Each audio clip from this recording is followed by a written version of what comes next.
देखिए फर्स्ट है what is English. English किसे कहते हैं? ठीक है, जब हम इंग्लिश पढ़ना शुरू कर रहे हैं तो ये जानना होगा कि इंग्लिश किसे कहते हैं। ठीक है, तो डिफिनेशन लिखा हुआ है कि English is an international language. ठीक है, English is an international language. इसका हिंदी हुआ कि अंग्रेजी एक अंतर्राष्ट्रीय भाषा है। अंतर्राष्ट्रीय का मतलब होता है पूरी दुनिया में, पूरी विश्व। एक होता है राष्ट्रीय। राष्ट्रीय का मतलब होता है केवल अपना देश। जैसे हर एक देश का अपना राष्ट्रगीत होता है। जैसे हमारे देश का राष्ट्रगीत है जन गण मन। ये राष्ट्रगीत जो है इंडिया में ही गाया जाएगा, पाकिस्तान में नहीं गाया, तो राष्ट्रीय कहलाएगा। और अंतर्राष्ट्रीय का मतलब हुआ जो पूरी दुनिया के लिए।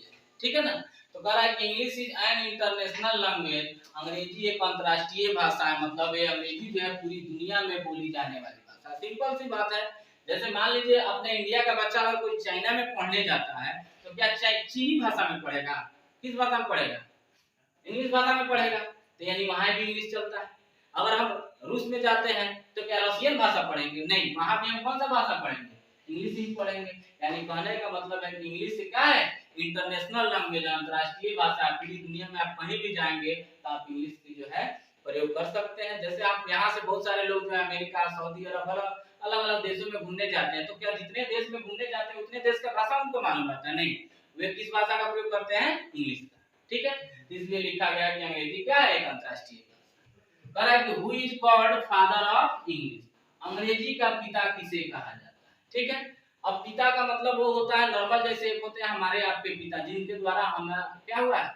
हमारा आपका जन्म हुआ है, उन्होंने हमारा क्या जन्म दिया है हम लोगों को।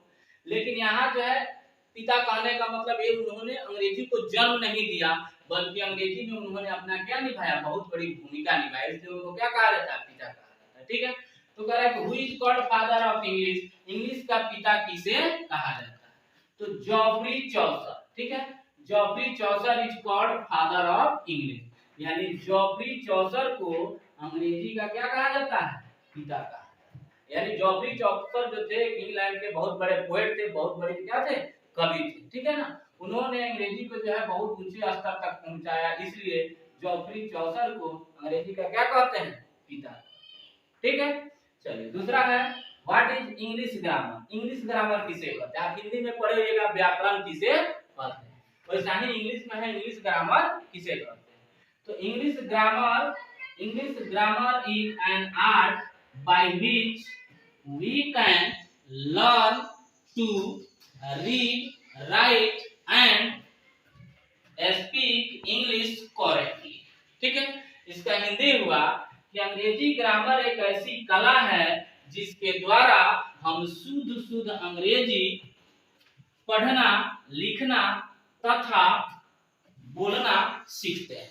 ठीक है, जैसे आप हिंदी ग्रामर में पढ़े हुए व्याकरण किसे कहते हैं? तो व्याकरण वह शास्त्र है जिसके द्वारा हम शुद्ध हिंदी लिखना, बोलना, पढ़ना सीखते हैं, या व्याकरण वह शास्त्र है जो हमें शुद्ध हिंदी बोलना, लिखना क्या सिखलाती है। वैसा ही इंग्लिश में है, English grammar is an art by which we can learn to read, write and speak English correctly. अंग्रेजी ग्रामर एक ऐसी कला है जिसके द्वारा हम शुद्ध अंग्रेजी पढ़ना, लिखना तथा बोलना सीखते हैं। अगर हमें अंग्रेजी की नॉलेज, अंग्रेजी ग्रामर की नॉलेज नहीं रहेगी तो आप ना शुद्ध लिख सकते हैं, ना शुद्ध बोल सकते हैं, ना शुद्ध पढ़ सकते हैं। ठीक है, who is called father of English grammar. इसके पहले हमने पढ़े थे who is called father of English. English का पिता अलग है और इंग्लिश ग्रामर का पिता अलग है। ठीक है, तो who is called father of English grammar. English grammar का पिता किसे कहते हैं?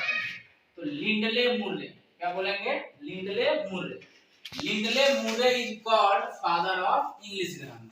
यानी लिंडले मुर्रे को अंग्रेजी ग्रामर का क्या कहा जाता है? पिता कहा जाता है। जिसके पहले हमने पढ़े थे अंग्रेजी का पिता who is called father of English, तो वहां तक है Joffrey Chaucer. Joffrey Chaucer is called father of English, और यहाँ है who is called father of English grammar. English grammar का पिता किसे कहते हैं? तो Lindley Murray is called father of English grammar. Lindley Murray को अंग्रेजी ग्रामर का पिता कहा। नेक्स्ट टॉपिक है how many types of English grammar. English grammar कितने प्रकार के होते हैं? ठीक है, तो there are 5 types of English grammar. English grammar 5 प्रकार के होते हैं। इंग्लिश ग्रामर कितने प्रकार के होते हैं? तो 5 प्रकार के। ठीक है, फर्स्ट है ऑर्थोग्राफी। ऑर्थोग्राफी, ऑर्थोग्राफी का हिंदी है क्या? वर्ण विचार। सेकंड है इटिमोलॉजी, इटिमोलॉजी, इटिमोलॉजी का हिंदी है शब्द विचार। थर्ड है सिंटेक्स, सिंटेक्स, सिंटेक्स का हिंदी होता है वाक्य विचार। फोर्थ है पंचुएशन, पंचुएशन, पंचुएशन का हिंदी होता है चिन्ह विचार। और लास्ट फिफ्थ है प्रोसोडी, प्रोसोडी का हिंदी होता है छंद विचार। ठीक है, orthography, etymology, syntax, punctuation and prosody, these are 5 types of English grammar. ये जो है इंग्लिश ग्रामर का 5 टाइप है। ऑर्थोग्राफी वर्ण विचार, इटिमोलॉजी शब्द विचार, सिंटेक्स वाक्य विचार, पंचुएशन चिन्ह विचार और प्रोसोडी छंद।